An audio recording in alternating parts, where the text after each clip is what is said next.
बच्चों, let's see the question. The question state that the light of two different frequencies whose photon have energy 1 and 2.5 electron volt.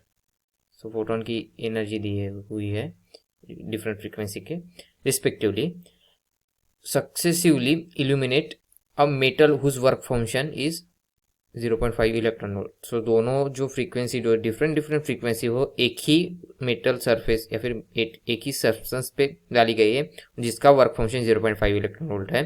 And the ratio of the maximum speed of the emitted electron will be. So जो maximum speed से electron emit हो गए उस substance से, सो उसका ratio कितना होगा वो हमें बताना है, जबकि यहाँ पर उनकी एनर्जी डिफरेंट है. सो ये प्रॉब्लम किससे रिलेटेड है, यहाँ पर हमें पूछा गया है कि उनकी स्पीड कितनी होगी. So hence this problem is related to photo effect. Photo electric effect.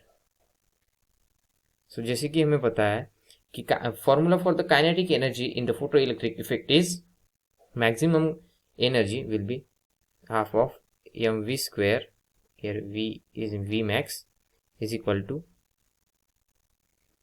energy of the photon minus work function. So therefore ये जनरल फार्मूला है.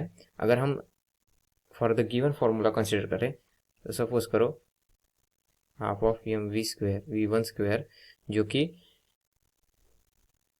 जिस इलेक्ट्रॉन की एनर्जी 1 इलेक्ट्रॉन वोल्ट है उसके लिए है v1 और उसका वर्क फंक्शन कितना है 0.5 electron volt. So therefore half of M V one square कितना होगा, this will become 0.5 electron volt. So this is equation 1. Now for the v2, v2 square will be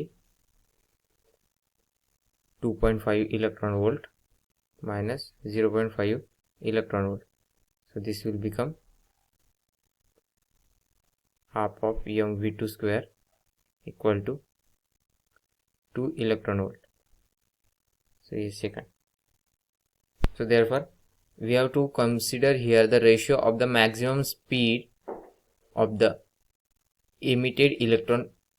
So therefore equation 2 divided by equation 1 we will get half of m v2 square divided by half of m v1 square is equal to 2 electron volt, that's 2 electron volt divided by 1 electron volt. So electron volt so everything यहाँ पर m/2 और m/2 get cancel out और बचा क्या हमारे पास v2 square divided by v1 square is equal two is not 1 electron volt, ये होगा 0.5 electron volt.